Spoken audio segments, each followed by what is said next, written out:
Sejam bem-vindos a mais um episódio do Líder Medcast, o seu podcast de saúde. Dr. Sidney. Tudo bem, Moisés? Joia. Obrigado por estarem aí. Mais um episódio do Líder Medcast. Assista até o final, se inscreva no canal, ative o sininho para que a gente possa continuar compartilhando, trazendo para vocês informação de qualidade em saúde. Afinal, esse é um assunto que interessa para todo mundo. Compartilhe com as pessoas que você ama. Certamente isso vai trazer melhor expectativa de vida, melhor saúde e vai trazer só benefício. Siga também o Dr. Sidney no Instagram, o Moisés Rodrigues, que está aqui com a gente apresentando.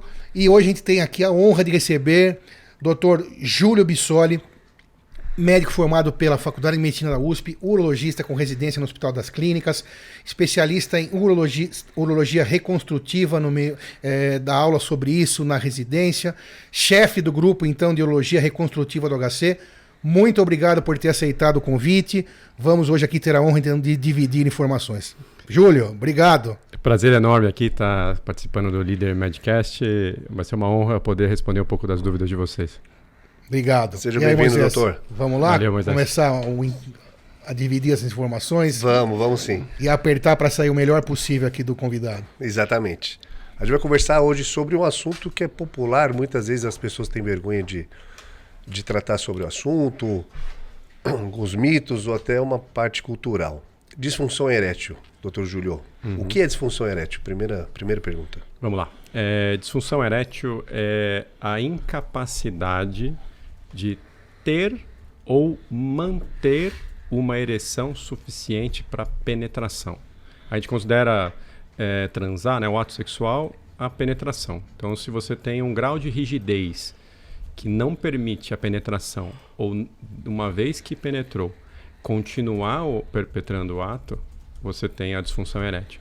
E a definição, essa é uma definição muito teórica, mas ela pode ser do ponto de vista do homem, do ponto de vista da mulher ou da relação, né, do casal. Enfim, se for insuficiente para manter, para chegar a um orgasmo da mulher ou do homem, você pode definir como disfunção erétil. Então, não chegar no orgasmo também é considerado parte da disfunção erétil? Isso. O correto seria a gente chamar de disfunção sexual. Okay. E aí a disfunção sexual tem 3 subdivisões. A gente tem a disfunção erétil, que é a incapacidade de ter uma rigidez. A gente está falando aí só do quanto fica ereto, do quanto fica rígido. A gente tem uma disfunção de orgasmo, a gente está falando aí uma disfunção de ejaculação. E a gente está falando de ejaculação precoce, está falando de ejaculação retardada, que é uma outra coisa um pouco mais rara.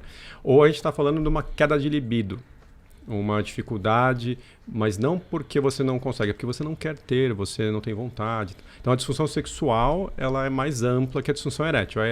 É que no fim das contas a gente popularizou o termo e quando a pessoa tem uma disfunção qualquer, ela chama de disfunção erétil. Mesmo que ela não saiba subdividir se é uma questão de depressão, que ela não quer transar, ou se ela não consegue transar por uma questão cardíaca, por exemplo, ela não tem uma bomba suficiente para ter uma rigidez satisfatória. Então, o termo é um pouco usado errado, vamos dizer, nesse sentido. Sim. Acho que é bom que nem o senhor fez a separação. Vamos até, acho que as perguntas por partes. Primeira, na parte de rigidez, desde o ficar rígido e até permanecer rígido. É algo hormonal, psicológico? Como tudo nessa área, a gente vai falar que não tem uma resposta certa. Você não pode... Pode ser as duas. E eu acho que, para quem está ouvindo a gente, o principal, eu diria que é não depositar todas as suas fichas num problema só. Nunca culpe só o hormônio, e quando a gente fala do hormônio, os principais são testosterona e tireoide, né? Ou só o preparo físico seu, é só o fato de ser sedentário, ou é só a obesidade, ou é só a apneia do sono, que é o ronco à noite, quer dizer, tudo tem culpa. E aí cada uma dessas culpas, na somatória final, faz você ter uma performance pior. Então nunca é só um culpado. É uma coisa que pode ser psicológica também, enfim... Você vai perceber isso quando você tiver uma somatória de pontos ali que não é muito certo, não é muito rígido essa conta, vamos falar assim. Mas a pessoa vai falhar quando ela atingir um gatilho ali X de números de problemas, vamos dizer assim. Acumulados Ao longo aí da trajetória da vida. É isso que você está falando? Que pode ser acumulado ao longo da trajetória da vida, no sentido de idade. De tempo, mas pode ser acumulado também no sentido de você muito precocemente ter vários fatores de risco. E aí você tem uma máxima que eu vou dizer, que quanto mais nova a pessoa que apresentar disfunção erétil, maior o peso do psicológico em cima do orgânico, né? A gente chama de orgânico essas outras causas. Quanto mais velha, maior o peso do orgânico e menor do psicológico. Vamos dizer que você está mais experiente na vida, você viu mais situações, viveu mais situações, você está mais blindado com surpresas, enfim, de sabores. Então, o indivíduo mais velho, geralmente a gente vai colocar mais peso no orgânico. O indivíduo mais jovem, a gente vai colocar mais peso no orgânico, no psicológico. Mas não é só um nem só outro. Ok. E foi citado alguns exemplos de possíveis problemas ou causas. Apneia do sono, taxas hormonais, problema de bombardear... irrigar o... Isso. Bomba cardíaca, bomba né? cardíaca, exato. E a gente fala aí, na bomba cardíaca, a gente fala preparo físico, preparo cardiovascular. Isso é uma outra coisa que as pessoas têm dificuldade de entender e é muito simples. Você imagina que a atividade sexual é um exercício, é uma atividade aeróbica, exercício aeróbico. Então, a mesma pessoa que tem dificuldade de subir uma ladeira correndo, ela vai ter dificuldade de ter uma performance boa transando por 5, 10, 15 minutos. Vai correr uma esteira 15 minutos seguidos, você vai perceber que o indivíduo de 20 anos consegue com mais facilidade, mesmo sem nenhum treino. O indivíduo de 50 já sofre um bocadinho. O indivíduo de 80, se ele não treinou, ele não consegue. Por isso, então, que é multifatorial, né? Então, na verdade, a saúde como um todo tem que estar bem para que a coisa funcione de maneira adequada. Tem peso. Exato. Isso, por exemplo, na questão cardiovascular. E na parte da apneia do sono, eu não entendi. Onde que entra? A gente não sabe direito explicar o motivo, mas quem ronca faz um período em que fica sem respirar. Ficar sem respirar, a gente chama de apneia. Esse período que você fica sem respirar, você fica parado, vai subindo o CO2 no sangue, que é o gás carbônico, e vai baixando o oxigênio. Isso aumenta um negócio que chama estresse oxidativo. E esse estresse oxidativo vai fazendo várias funções do seu corpo decaírem. Então você está dormindo, trabalhando com estresse oxidativo grande. Isso tem peso em várias coisas. Por exemplo, uma delas é memória. Você acorda e não lembra direito das coisas ao longo do dia, tem sono depois no dia. E isso impacta na sua recuperação física do exercício que fez ao longo do dia, você não dorme bem. Então a apneia é uma das causas, que é das causas menos comentadas, eu diria, dessas outras grandes aí. Porque testosterona, todo mundo fala, preparo físico. Depois que você entende que é uma atividade física, fica óbvio, né? Pressão alta, obesidade, tabagismo, né? Fumar demais, quer dizer, impacta sobre o risco de infartar. Porque quase todas as coisas que eu estou falando aqui são as coisas que aumentam o risco cardíaco. Né? Se você traçar um paralelo, pensa no seu corpo como uma árvore que tem um tronco e ramificações cada vez menores. A gente tem a artéria coronária, que é a artéria do coração, uma artéria de 4 milímetros em média. A artéria carótida é uma artéria de 5 milímetros em média. Então você fala assim, tudo que você está fazendo nos seus check-ups é para prevenir infarto, prevenir um AVC, um derrame. Você está prevenindo uma artéria de 5 milímetros de entupir. Uma artéria de 4 milímetros de entupir. Você parou para pensar que a artéria peniana são duas arterinhas cavernosas que enchem o pênis na ereção? Tem 2 milímetros cada. Você imagina, ela é muito mais rápida de sofrer as ações. Então, uma outra teoria que também se tem hoje em dia é que o estresse, todos os fatores de risco cardiológicos, eles se mostram primeiro na disfunção erétil. E a disfunção erétil é um preditor de infarto em 10 anos. Quer dizer, o que quer dizer isso? Você teve alguns momentos ali de falha, se for comprovado que tinha alguma coisa orgânica, se você não sair, não voltar para os eixos, vamos dizer assim, em 10 anos você infartaria, porque aquela de 2 milímetros entupiu agora, aquela de 4, aquela de 5 tem 10 anos a partir disso para entupir. Ficou claro isso? Sim, sim. E quer dizer... Deixa eu só voltar num assunto, na questão do apneia do sono, então, que causa esse estresse oxidativo. Aí o pessoal tá pensando que muita gente, a gente teve capítulo aqui episódio sobre a apneia do sono, mas o cidadão que tem, então, a apneia do sono, esse estresse oxidativo, ao ele sanar o problema da apneia do sono, é reversível ou é cumulativo e não tem mais solução? Normalmente, para isso, é reversível. Reversível. Então, não Melhora. vai causar problema eterno desde que Não. ele cuide da apneia do sono, ou seja, várias questões relacionadas à apneia do sono, conseguindo sanar, ele melhora. Então, volta a ter uma função erétil boa. Naquele raciocínio multifatorial, Sim. você tem as fichas em cada problema, você está simplesmente retirando as fichas daquele problema. Pode ser que no total você ainda tenha problemas, porque Claro. geralmente o cara que tem isso é obeso, Sim. ele é hipertenso, ele é um pouco sedentário, porque quem é obeso corre menos, não dói o joelho quando corre. Então é uma série de problemas que vêm juntos. Mas sim, a gente pode dizer que se você resolveu a apneia do sono, ou pelo menos melhorou ela, você vai melhorar sim a sua performance. E foi citado pelo senhor que pode ter desde a precocemente ou até numa fase mais adulta, uma fase mais avançada. Isso do ponto de vista orgânico também? Adolescentes, pessoas jovens, 20 anos, 25, se entrarem já nessas fichas de Sim. avaliação? Sim, você pega hoje em dia, um dos maiores problemas que a OMS coloca, por exemplo, é a obesidade infantil. Então você pega, por exemplo, crianças hoje que não estão conseguindo correr na escola direito. A gente não sabe como essas crianças vão se comportar quando forem adultos jovens, enfim. Provavelmente a performance média delas vai ser pior do que da geração que fazia mais atividade física e consumia menos carboidrato. Ou muitas vezes também pode ocorrer, acredito eu, que a deficiência de um hormônio, da testosterona na fase infanto-juvenil ou na adolescência, pode causar isso também? Ou não? Pode. Deve ser mais raro. Não, é assim, pensa assim, a deficiência de testosterona é raro. Você tem um problema no receptor ou na produção do hormônio, isso sim é raro. Mas existe um fenômeno nefasto na obesidade infantil. A gordura, ela contém uma enzima que chama aromatase. Essa aromatase, ela faz uma função que ela converte testosterona em estrógeno. E aí o indivíduo que é mais obeso, muito precoce, antes do pico hormonal de testosterona... Qual seria o pico hormonal? Testosterona? A adolescência, aquela fase 18, ali... 25? Não. 10 a 14. 10 a 14 é o pico hormonal? 10 a 14. Que é quando começa a aparecer os pelos, quando começa a engrossar a voz, quando começa a aparecer... Estirão da adolescência. Estirão da adolescência. Então, nesse período, é um dos maiores problemas. Porque ele vai ter uma enxurrada de testosterona que ele vai converter em hormônio que não tem a mesma função. Então isso, se você puxar pela memória, quem teve um amigo obeso infantil, quer dizer, um coleguinha de escola, você vai lembrar que eles têm menos barba, eles têm aquela tetinha que era motivo de chacota, enfim, bullying, né?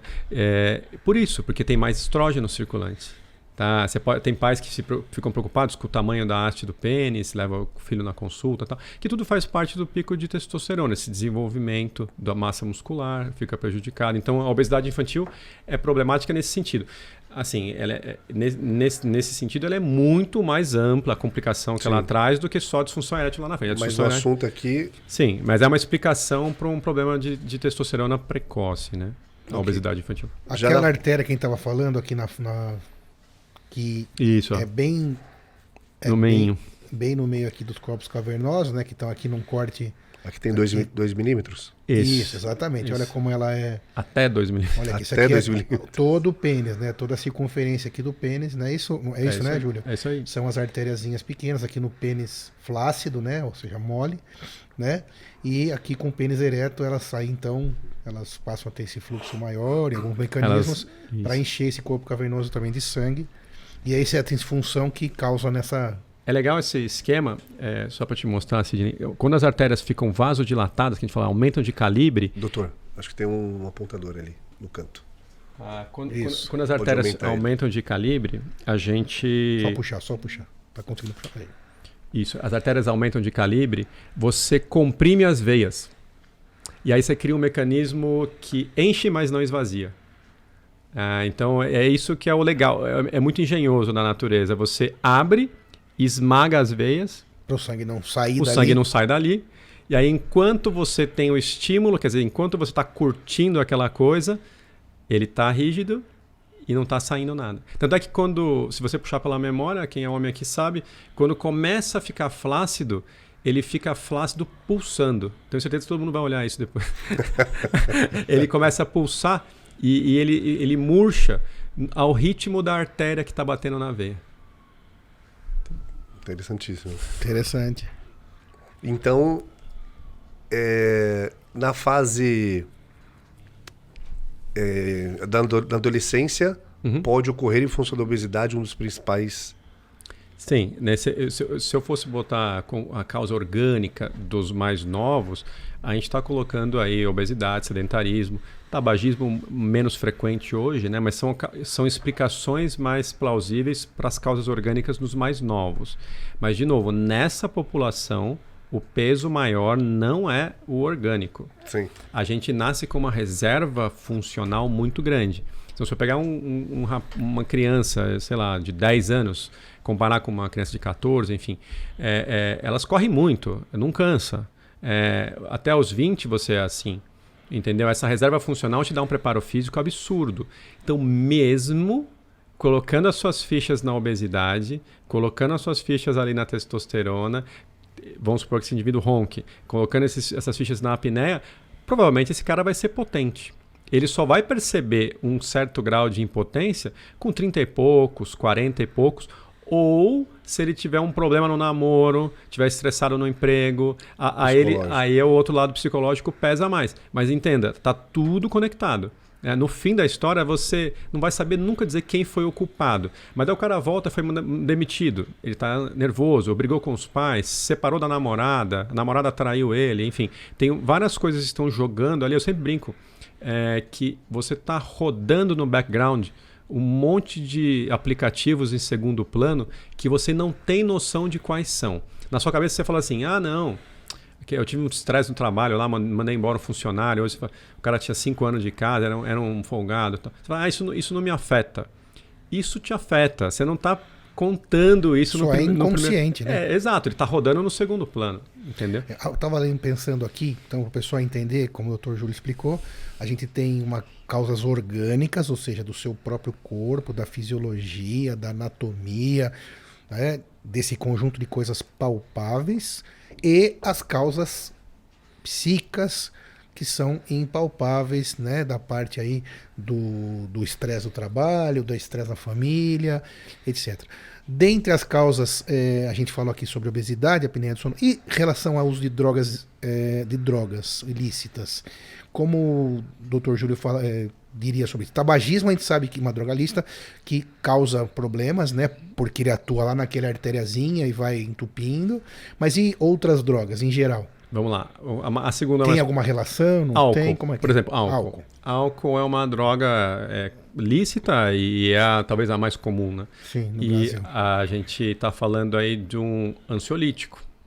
O álcool em baixas doses é bom. Você pegar a latinha lá na Inglaterra, a latinha lá fala para você que mulher pode consumir até 1 dose por dia e homem até 2 doses. Mulher exceto grávida, né? E isso é ok. E essa é mais ou menos a dose... Da lata, uma e duas lata. latas. Os ingleses têm uma tolerância muito grande com álcool. E aí, quem já foi para lá sabe, as ruas são cheias de gente bebendo em pubs todos os dias. Então, assim, isso é uma dose que se você consumir, ela vai ser ansiolítica, ela vai melhorar a sua performance, porque os fatores estressores, quaisquer, eles jogam contra aquela vasodilatação. Então, se você consome ela pouco, você beneficia a ereção. Agora, se você passa da segunda dose, começa a entrar num evento depressor. Quem bebe aqui sabe o que eu estou falando, começa a beber demais, começa a ficar sono, começa a atrapalhar, né? Você não fica lento, letárgico, e o menino lá também responde e também fica lento. Exato. Mas é um exemplo aqui que pouquinho até faz bem. Agora, outras drogas, a gente está falando aí, sei lá, pensa em drogas, heroína, crack, essas coisas mais pesadas, elas são estimulantes adrenérgicos, de modo geral. Te deixam excitados, pupila dilatada, coração batendo rápido, pelos eriçados, respiração mais rápida. Isso tudo joga sangue no coração e no cérebro, tira o sangue do órgão. Então, pode atrapalhar então também. Pode atrapalhar. Maconha é mais pro lado do álcool, ele é um pouquinho depressor. É difícil você falar uma dose baixa, né? Então, claro. Mas acaba atrapalhando mais do que ajudando todas as drogas. Né? Perfeito.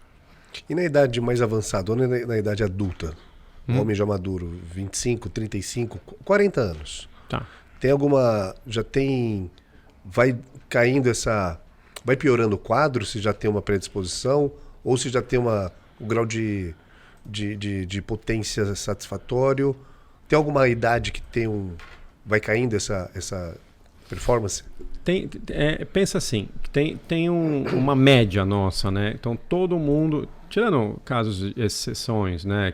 Acidentes, enfim, lesões na artéria, revascularização, enfim. A gente tem uma reserva cardiovascular grande na adolescência e ela vai diminuindo linearmente com o tempo se a gente não treina, se a gente não faz um treino cardiovascular, se não faz exercício, basicamente. Se a gente é sedentário, só piora. Então, assim, não tem uma idade física. Cada um nasce com um potencial. É óbvio que se eu falar, o Júlio aqui jogava mais ou menos futebol quando era moleque. Se comparar o Júlio com o Neymar, a capacidade cardiovascular do Neymar provavelmente é muito maior que a minha. Então, ele tem uma reserva maior que a minha. Então, ele pode fazer mais besteira do que eu. Uhum. Então, para chegar nos 40, eu tenho 40 por coincidência, a gente teria que treinar para tentar retirar os fatores de risco. Então não tem uma idade que começam a aparecer as coisas. Eu diria que tem um momento em que você tem fatores de risco tão grande que começa a aparecer a coisa. E você começa a perceber. E aquela percepção não é necessariamente uma disfunção erétil. Ela pode ser só uma queda de performance. Então, inicialmente, aquela ereção que você tinha, que você se autoavaliava, sei lá, nota 9, ninguém se dá 10 porque é prepotência, né? Então, o cara dava 9, 8, e agora ele fala, putz, eu tô com uma ereção 7, 6, mas não passa pela cabeça dele. De novo, não tá rodando na frente, tá rodando no background. Sim. E aí, até ele falhar, passar para 5, 4, 5 é o limite para penetrar, né? Então, atingir o 5, 4, ele vai se considerar uma falha. E aí ele vai procurar ajuda, mas nunca falha direto, é exceção, geralmente é linear, você vai tendo uma queda de performance e depois você para de jogar. Mas se a pessoa tiver uma atividade física regular, boa alimentação, se cuidar, vai aumentando, permanece esse estoque. Exato. Eu sempre brinco, se você quer saber como é envelhecer direito, você não vai procurar um velhinho no hospital, você vai procurar um velhinho no Ibirapuera correndo, né? Você vai ver que esse cara envelheceu direito. Ok. E tem algum problema essa criança, esse adolescente tem esse tipo de problema, obesidade, vai ter a primeira relação sexual, tem seus problemas, e ele fazer uso de remédio que é tão comum vendido atualmente, vai ter problemas com isso? Olha, assim, é difícil falar isso. Ninguém deve usar medicamentos sem orientação, mas ele não teria problemas se precisasse efetivamente do remédio. Se você está conversando com a pessoa e ela tem fatores de risco e ela precisa do remédio para ter uma performance, você vai prescrever esse remédio para ela. Sair se automedicando porque teve uma falha, aí você pode ter um indivíduo que tem um orgânico perfeito, mas ele está tão estressado com uma situação, como você falou, a primeira relação é das coisas mais estressantes da vida de alguém. Então, assim, você falhar numa situação dessa, ou porque está transando escondido, ou porque está fazendo alguma coisa supostamente proibida ali, você pode falhar. Então, se esse cara consome um remédio sem orientação e ele não tem nada orgânico, esse cara está com risco de fazer priapismo, que é o contrário, que é ficar com aquela artéria aberta muito tempo e aí ter uma ereção além do normal, e aí ficando com o sangue cheio lá, sem esvaziar, ele não troca o sangue do órgão. E aí começa a faltar oxigênio para o órgão, aí ele faz mal para o órgão. Então, se esse cara toma remédio sem precisar, ele corre risco de ter uma ereção prolongada, 2 horas, 3 horas, e isso é doença. Isso tem que ser tratado. Quase uma emergência. É uma emergência. Isso aí é um hospital. Senão ele pode ter até uma necrose, né? E aí realmente não funciona nunca mais organicamente. E não tem o que fazer. E esse cara não tinha nada. Então ele tomar sozinho, sem orientação, Pra É você... desses remédios que você estava falando? Não, porque não ficou muito claro, só para o pessoal entender. Você está falando o Viagra, o Cialis, Viagra, o Levitra, Cialis e Levitra, essas diferenças. Sim. E também tem diferenças deles ou não? É tudo igual? Tem. O primeira geração, o sildenafila, o Viagra, ele tem mais interação medicamentosa com gordura e álcool. Ele é roubado. Você toma uma dose dele. Se você consumir muito álcool e muita gordura após o uso dele, aquela dose diminui. A gente diz que ele é mais sensível à ingestão de gordura e álcool. Ele fica menos efetivo. Ele fica menos efetivo, entendeu? E ele dura 8 horas no seu sangue. Não significa que vai ter uma ereção, mas o efeito dele, que é vasodilatar aquelas artérias mais facilmente após a excitação, persiste no seu corpo por 8 horas. Então você vai ter que meio que adivinhar se vai rolar alguma coisa nas próximas 8 horas, senão você vai rasgar o remédio, né? O Levitra, que é a segunda geração, dura 24 horas. Esqueçam a miligramagem, tá? Cada um tem a sua equivalência em comprimido. Pense em comprimido. O comprimido dele equivale a 24 horas e tem mais resistência a álcool e a gordura. E o Cialis, que seria o Tadalafila, que caiu a patente mais recentemente, ele é o mais moderno desses três. Ele é mais resistente ainda a gordura e álcool e ele dura 48 horas em média. E na realidade o ideal é usar essas medicações se houver necessidade, se houver necessidade, procurando ajuda sempre, porque a automedicação em nenhum caso termina bem, né? E também tem aquela história, não sei, acho que você pode explicar aqui pra gente, vamos supor lá o jovem, né, que quer ter uma performance heróica, né? E não, isso acontece muito, né? E ele usa, quer ser o Superman, né? E virar o sei lá o quê. Ele usa então sem necessidade, como você disse no começo. Ok, aí o que acontece? Pode ter o priapismo, mas além de ter o priapismo, ele pode perder o caminho normal da ereção sem usar o remédio e aquilo se tornar para ele uma muleta. Isso acontece ou eu estou falando bobagem? Não, vamos dizer que esse jovem tomou remédios com orientação, ele tinha... Não, digo sem orientação. Sem orientação? Quando ele quiser fazer sem tomar o remédio, ele pode ter problemas no caminho normal. Tá, vamos lá. Ele não teve o priapismo, ele teve uma performance boa, 9, 10, Usando 11, com o remédio. Sim. E ficou super feliz e tal. O que vai acontecer? O organismo dele é o mesmo. Passadas as 24 horas, 48 horas ou 8 horas, dependendo do remédio que ele engoliu, ele vai voltar a ser o rapazinho de antes. Ele é igualzinho, ele é suscetível aos mesmos problemas, às mesmas fichas. Sim. E ele vai ter... O que ele vai ter? Ele vai ter só uma memória ligada ao uso do remédio. Então, ele não está necessariamente dependente do comprimido, mas ele sabe que ele tem um doping que ele pode engolir e ter nota 11. Então, nesse sentido, eu te diria que ele vai criar uma dependência psicológica porque ele sabe que ele jogou bem. Então, se você engolir uma pílula e jogar bola que nem o Neymar, eu vou te perguntar, o próximo jogo de futebol com os amigos, você vai querer engolir a pílula? Então, assim, o que você tem que fazer na consulta com esse cara? Ele tem que entender o caminho dele para ter uma performance legal naturalmente. E aí você tem que ensinar para ele, tira esse fator de risco da sua vida, melhora o peso, melhora... E você dá o doping, a gente brinca que você não é jogador profissional. Então, a caminho de uma performance legal, esses remédios são uma revolução nesse campo justamente por causa disso. Eles permitem que você traga o cara rapidamente para uma performance ok. Não são todos que vão responder tão bem, tá? Alguns não respondem tão bem, mas enfim. Você permite usar uma medicação enquanto ele vai fazer atividade física, enquanto ele vai controlar o colesterol. Vai tirar as outras fichas do jogo. Claro, o tireoide, o colesterol, a hipertensão, as outras coisas. Às vezes ele toma um remédio XYZ que tem um efeito colateral que abaixa a performance, ele nem sabia.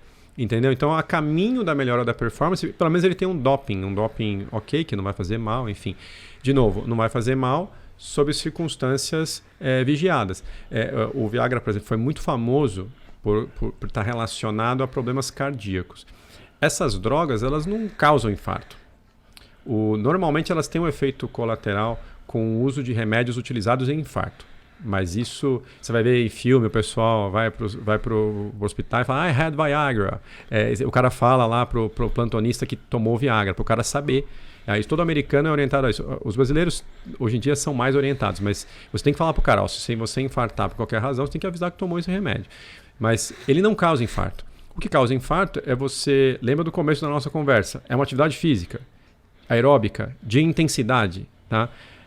Você vai pegar um cara que está sem preparo físico, vai dar um doping, ele vai 6 meses sem jogar. Exato. Ele vai fazer o quê? Ele vai lá correr, pum, ele infarta não por causa do comprimido, ele infarta porque ele fez exercício.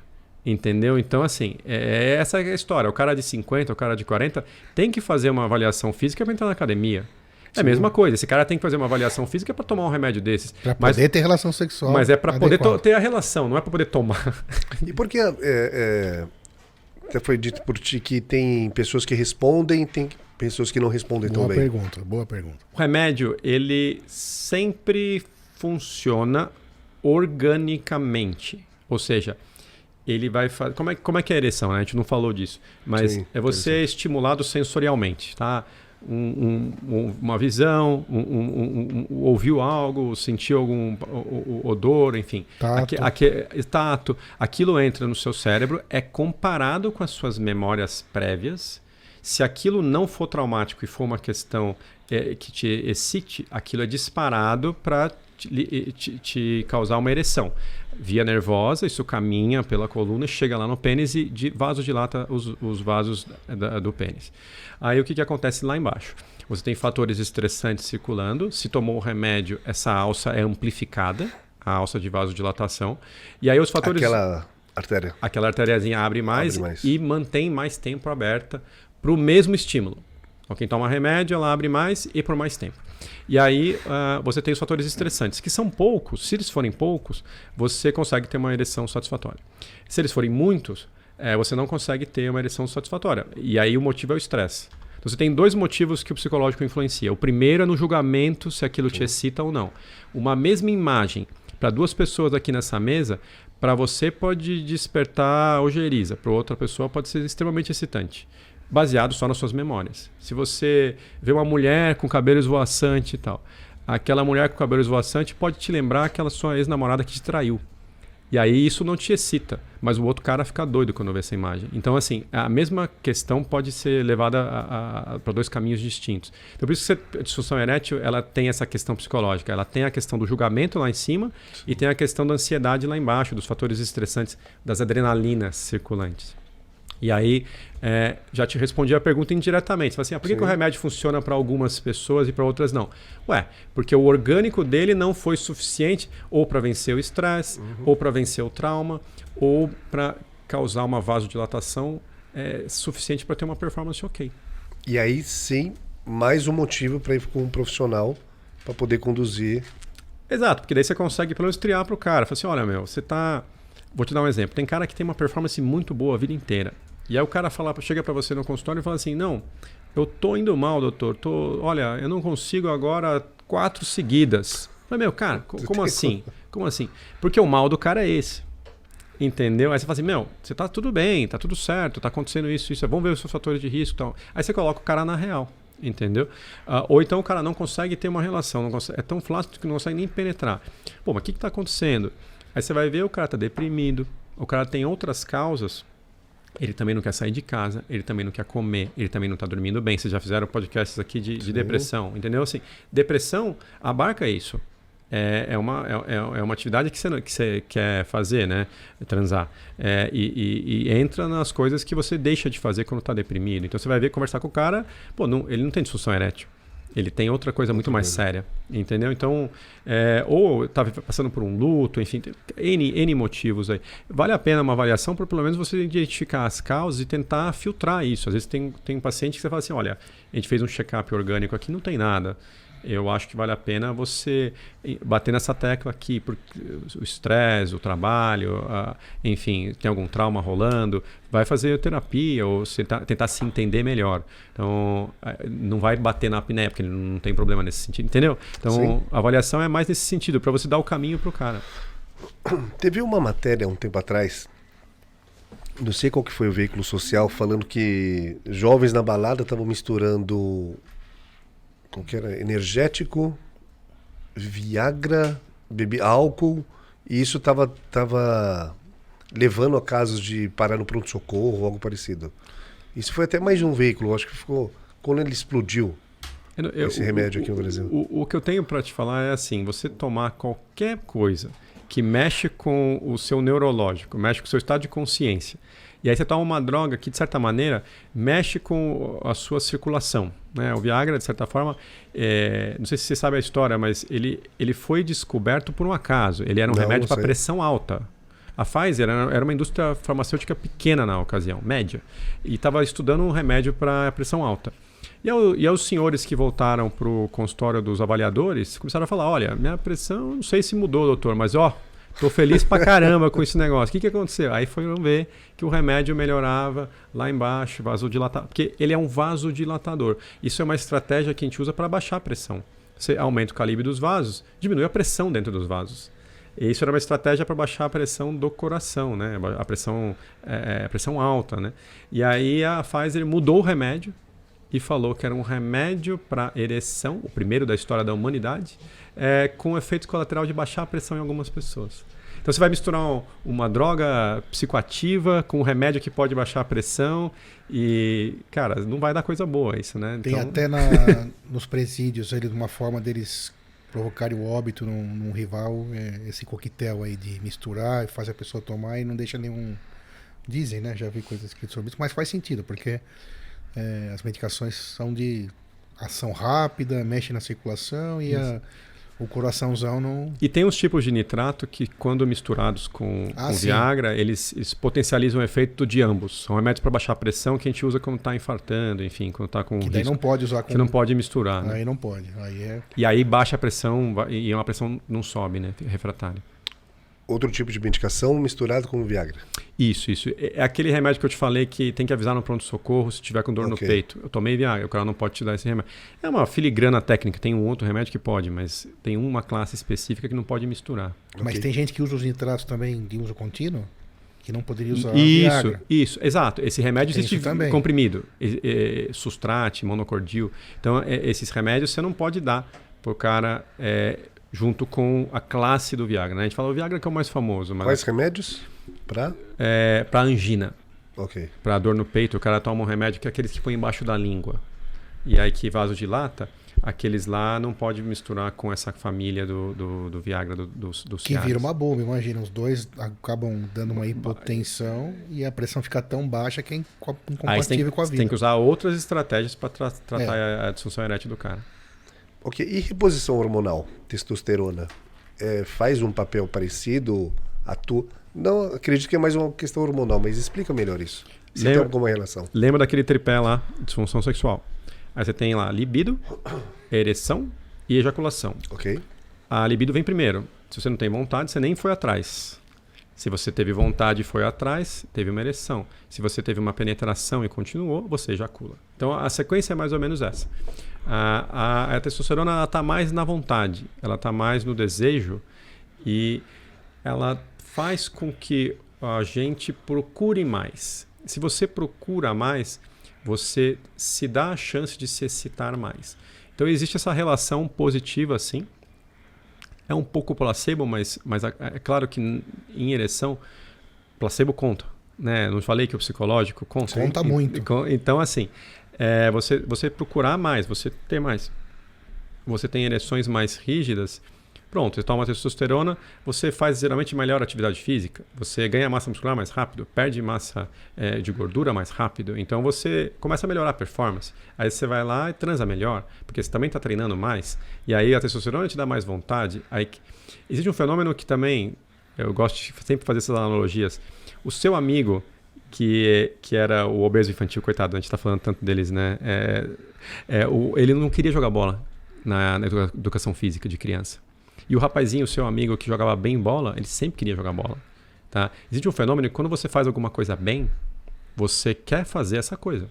Então, o professor de educação física chegava, hoje vai ter vôlei, pessoal. Todo mundo, não quero vôlei, eu quero bola, eu quero jogar futebol.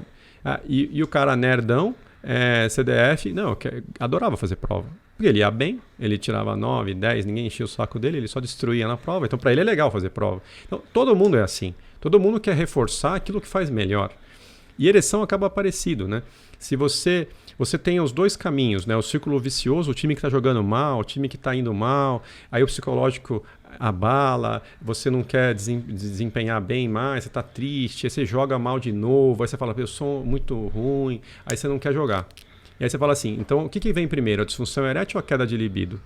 As duas coisas estão juntas. Sim. Você não quer jogar se você está jogando mal.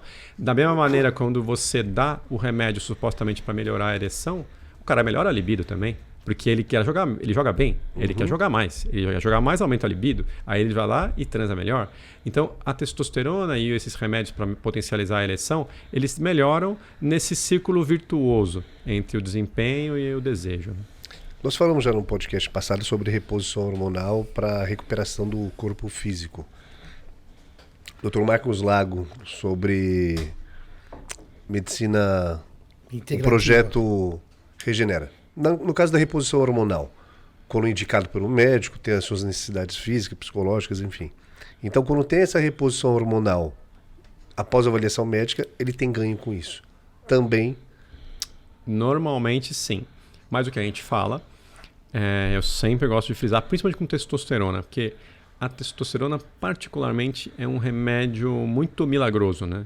Você fala assim, é um hormônio que eu te faço ter ganho massa muscular, performance física, melhora a libido, potencializa a ereção. Cara, todo mundo vai querer isso. Superman. Todo mundo vai querer isso aí. Então, você tem que ter indicações muito claras no sentido, olha, uma vez que você repôs, você está dando exógeno, tem que explicar para o cara os riscos disso, enfim. E aí, aumenta a ruga, faz cair cabelo e potencializa, não causa, tá? Mas potencializa um tumor já existente de próstata, se ele existir. É isso que ela faz de ruim. E mais de 5 anos usando, aumenta risco cardíaco, risco cardiovascular. Derrame, AVC, infarto, AVC e trombose. Tá? Similar um pouco ao estrógeno na mulher, tá? Quando usado muito longa data. A gente está falando de um remédio que tem um monte de benefícios, mas que ninguém fala dessas coisas que eu falei agora. Ninguém fala. Aí o cara vai lá e toma. Aí quando você vai parar? Vai falar, nunca. Você vai entrar numa reposição, mas não é uma reposição. Você está trocando o seu pelo externo. Vai ficar com isso para sempre. Aí quando o paciente cai a ficha que vai ficar tomando isso para sempre, não é todo mundo que quer, tá? Então você tem que explicar antes essas coisas boas e coisas ruins e como é essa forma de reposição. Tem indicação ou não também para o caso. Exato. Mas tendo indicação, o cara tem testosterona baixa, ele tem a libido um pouquinho aquém do que gostaria, tem uma performance ruim, está um pouquinho fora do peso.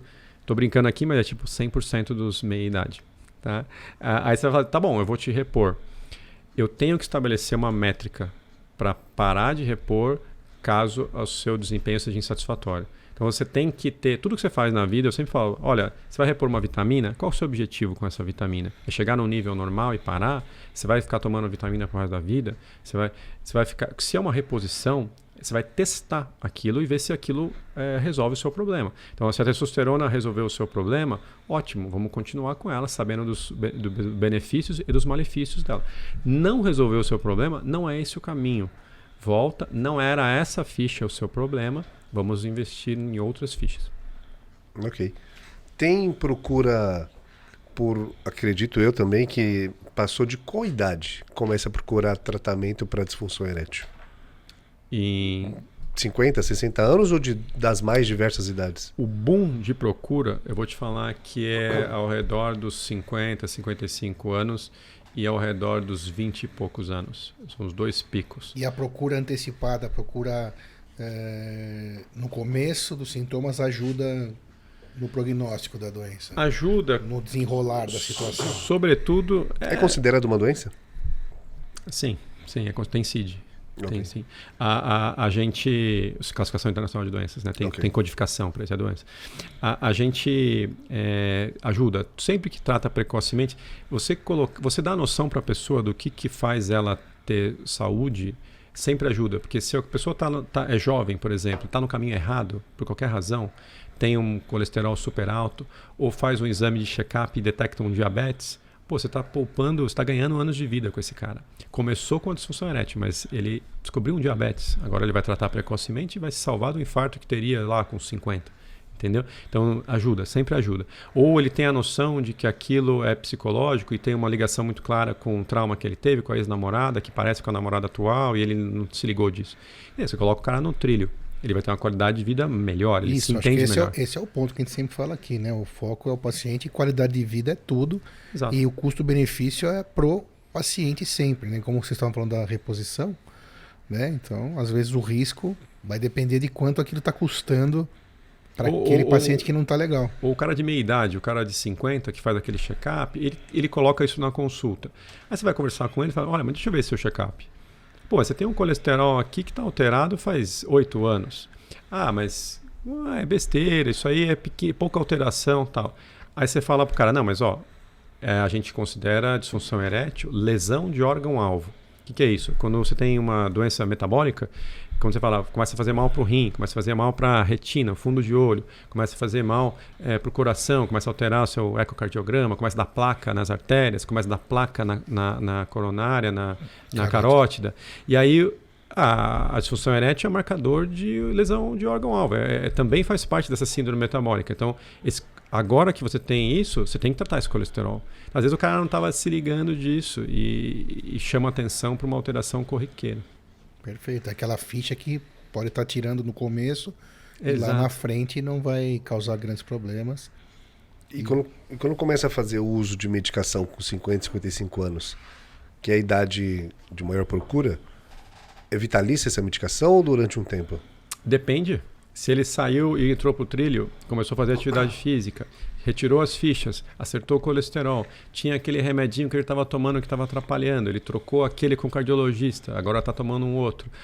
Ele viu aquele pré-diabetes, que ele não estava dando bola, agora ele é mais magro. Você vai ver um outro paciente no retorno, entendeu? Então, talvez aquele cara não precise mais de um remédio para atingir a performance que ele deseja. É lógico que vai ter gente que quer quanto mais melhor. Então, esse cara talvez nunca fique sem remédio, mas talvez ele use uma dose menor do remédio, ou uma frequência menor do remédio. Uma outra coisa que a gente fala também, que o pessoal esquece, mas você tá com a sua esposa lá, casada, vamos falar do cara casado, padrão, 50 e poucos anos, o padrão é que está casado. Ele tem o aniversário de casamento. Ele foi para Costa do Sauípe, vai ficar com a esposa lá 5 dias. O que ele vai fazer lá, além de ir para a praia, né? Então, esse cara, se ele estiver estressado, estiver numa fase ruim, ele marcou a viagem já, mas ele vai ter que ir. Entendeu? Então, assim, talvez esse cara tenha que tomar um remédio, e se ele já toma, ele tem que tomar uma dose maior do remédio, porque está sob pressão.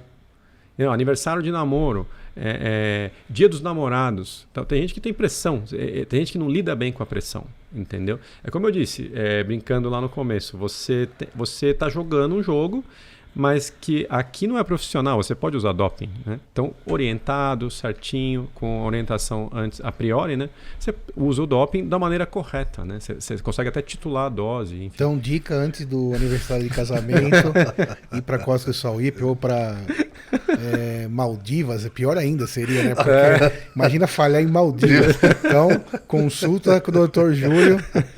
No final vai ter o Instagram e todos os contatos para salvar tudo, né? Casamento, a viagem. Exatamente. Né? Tem mais algumas dúvidas. A questão da diminuição, não sei se é mito ou não, já ouvi. A diminuição do sexo tem alguma correlação direta com câncer de próstata? Não. O que você vai ter aí, o aumento da próstata pode alterar ali uma questão de ângulo, uma questão de saída de ejaculação, você pode ter uma diminuição do volume ejaculado. Agora, performance não. Tumor de próstata fica indolente, né? Fica sem sintomas muito, muito tempo, então não interfere com isso não. Geralmente, se ele for avançado, ele pode interferir com jato urinário, enfim, mas não com a potência, não é comum não. Mas a diminuição do sexo, a diminuição da ereção, tem a ver com câncer de próstata? Não. O que você tem na literatura que relaciona sexo com câncer de próstata, tem vários trabalhos relacionando isso e as sociedades de urologia ainda não soltaram isso como uma recomendação formal. Porque tem acho que 4 ou 5 trabalhos populacionais a respeito, mas é meio esdrúxulo o resultado, que é quanto mais ejaculações o indivíduo tem dentro do mês, menor o risco de câncer de próstata. Isso é um dado que esse é um dado que vem aparecendo repetidas vezes, acho que desde 2012, e a gente ainda não recomenda como uma orientação formal, pelo menos não está no guideline, pelo que eu saiba. A gente não dá para falar que a gente fala para os pacientes, olha, tem alguns estudos sugerindo isso, mas a gente não pode bater o martelo ainda. Então, isso é uma correlação meio engraçada. E a lógica por trás disso qual é? A próstata faz o quê? A próstata produz o líquido seminal, o líquido branco do esperma, enquanto o testículo produz o espermatozoide. Então, é como se eu te falasse o seguinte, quando você fica excitado, aquele comecinho ali da ereção, você estimula a produção de líquido seminal e espermatozoide. Então, quanto mais você põe a próstata para fazer o trabalho dela, menos ela tem tempo de fazer mutações e fazer coisas esdrúxulas, né? Entenda-se, tumores. Entendeu? A lógica seria essa. Sim, e ter ejaculação não necessariamente é ter relação sexual. Exato, eu fui bem claro nesse sentido. Isso vale para masturbação também. É possível uma pessoa saudável, com bons hábitos, uma vida ativa a vida toda, com 90 anos, ter uma ereção totalmente orgânica? Perfeitamente possível. É igual a gente falou do velhinho do Ibirapuera. Esses caras correm mais que a gente, eu tenho certeza. Muito bem. Esse assunto está demorando um pouco mais, né? Porque Sim. é um alto interesse. É definição de alto... Quero me cuidar bem para permanecer nessa corrida por um bom tempo. Não, todas as vezes que ele falou de 50, eu tô me vendo. Mas é assim mesmo, é isso aí. Acho que a questão toda é se cuidar, né? Claro que todo mundo está sujeito, pode acontecer com todos. Não pode ter tabu, não pode ter preconceito. Me corrija tudo que eu estou falando. Afinal, isso para o mundo sempre foi, qualidade de vida passa basicamente por você ter prazer em ter relação sexual, e não pode ter vergonha também, né? Quando você tiver um problema, procurar um profissional como o Júlio, que está lá nas redes sociais, tem como achar pela internet, pelo Google, marcar lá uma consulta e conseguir se adaptar. Cada caso é um caso, né? A gente teve um dos podcasts aqui foi sobre arte, né? Uhum. E aí o convidado falava que cada paciente é um quadro, uma obra de arte. Achei bem legal isso, porque assim todo mundo pensa que é muito fácil, né? Mas não é, porque vai se construindo. E eu estava até falando, né? Você está meia hora conversando e você foi para um lado com o seu paciente, e quando você vê, muda tudo e começa aquela meia hora toda de novo e vai se pintando aquela obra de arte para conseguir. Eu tô falando isso porque cada um é de um jeito. Não adianta você ir lá, ouvir teu amigo, tô ruim, vai lá, compra esse remedinho. Isso é um absurdo, isso não vai dar certo, vai terminar mal. Porque tem que ser feita uma pesquisa, tem que ser feito exames para que a coisa possa terminar bem. Ô, Dr. Sidney, com a sua fala veio uma pergunta que eu deixei de lado, me voltou aqui na cabeça. Quando uma pessoa tem prótese peniana, certo, como que funciona? Boa. A prótese peniana, seja ela inflável, né, aquela de botãozinho que você aperta um botãozinho e ela vai suflando, ou uma semi-rígida que a gente fala, que é uma prótese que ela tem uma alma, né, um centro de um material nobre, geralmente é prata, que você simplesmente entorta ela, são 2 bastões de silicone que tem um metal dentro, você entorta ela e tem um aspecto de ereção. Os dois, eles são considerados ereções frias, né? Não tem sangue no órgão, não tem o sangue enchendo o órgão. Isso até é uma queixa de alguns pacientes que têm a glande fria.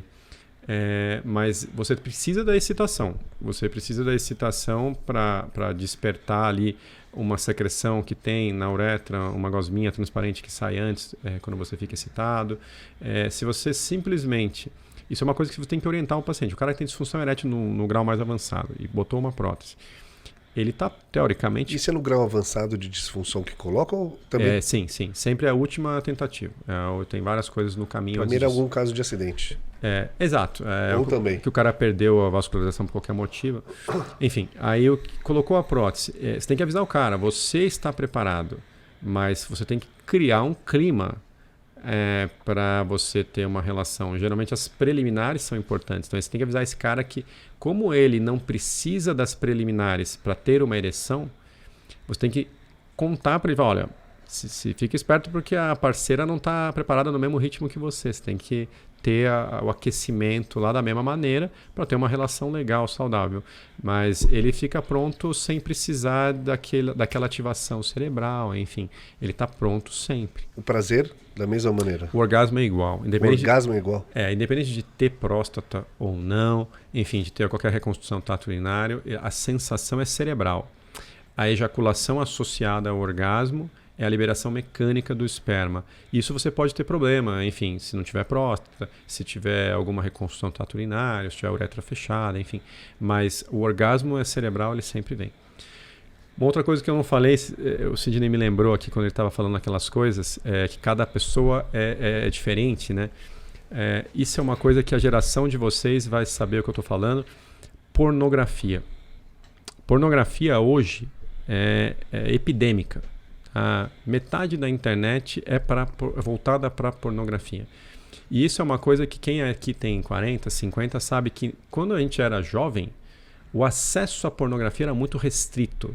Era ou escondido ou em revista. E era proibido, né? Era tabu, possível, né? Era só possível para acima de 18 anos, só para Sim, era difícil conseguir uma revista, é difícil conseguir qualquer coisa. Hoje, você dá cliques, ninguém nem vê mais foto. Né? Você vê que a Playboy, as revistas nem existe mais. Quer dizer, ninguém vai atrás de foto. O pessoal vai atrás de vídeo com especificações. Então, vídeo com tal qualidade, de tal jeito, assim assado. A qualquer momento. Clica lá, qualquer momento no cantinho dele, liga o navegador no privado, acabou, meu. Ele tem uma enxurrada de pornografia. E isso causa disfunção erétil nos jovens, porque isso é uma outra coisa que você tem que lembrar. Você faz atividade física, você treina, um jogador de futebol, eu gosto dessas analogias. Você treina para bater falta numa situação específica. Você vai encontrar essa situação específica no jogo e você treinou para performar bem para essa situação específica. Quando você se expõe à pornografia com uma série de características, 3, 4 adjetivos na sua busca, você está se expondo a uma pornografia muito específica. Você está treinando o seu cérebro para se excitar em situações muito específicas, que normalmente não serão as situações vividas no momento do jogo. Então você está treinando para uma situação que não é a que você vai jogar. E aí você vai no médico e reclama que não está jogando bem. Então tem muita gente que tem dificuldade para se excitar. Tá, claro, você está se excitando para uma situação que você não vai vivenciar. Aí a gente entra na questão psíquica, né? Exato. Que a gente também não falou ainda exatamente assim, mas é talvez tão difícil quanto tratar a orgânica. Você tem que tirar o cara disso. Demorado. Se você não consegue tirar o cara disso, você tem que falar pro cara, não, se expõe a situações que são mais próximas da realidade, porque senão o cara vai se treinar para se excitar numa situação que não existe. Aquilo que você viu na televisãozinha lá no seu iPhone, no seu computador, não é a vida real. Sim. Entendeu? Aquilo é um ambiente criado para isso, de formas de medicações provavelmente injetáveis, que a gente não sabe como funciona. Realmente é o super-homem que nunca está longe de ser daquela forma, né? Eventualmente, durante algumas vezes, pode acontecer na vida real, mas não é o dia a dia do casal. Se balizar para aquilo, para o seu normal, é péssimo. É péssimo. Porque você não vai encontrar na vida real e seu jogo vai ser horrível, né? Porque isso vale para o homem e para a mulher também, né? Acho. Sim. A gente está falando aqui mais sobre o homem, mas a expectativa criada ali vai ser bem diferente da realidade, né? É isso aí. Muito bem. Dr. Júlio, muito obrigado. Nada. Grande Júlio, muito obrigado. Espero que você aí, ouvinte, tenha tirado suas dúvidas, quebrado tabus, ouvido essa informação com carinho, transmitido para aqueles que precisam, compartilhando, se inscreveram no canal. Júlio, a gente agradece muito a você dispor aqui do seu tempo. Obrigado. Vir aqui no Líder Medcast dividir informação. Isso é extremamente nobre. A gente foi uma honra ter você aqui. Obrigado. A honra foi minha, foi um prazer aí, gente. Parabéns pelo canal e parabéns pelo podcast. Obrigado. Obrigado, Dr. Júlio. Até a semana que vem, gente. Obrigado.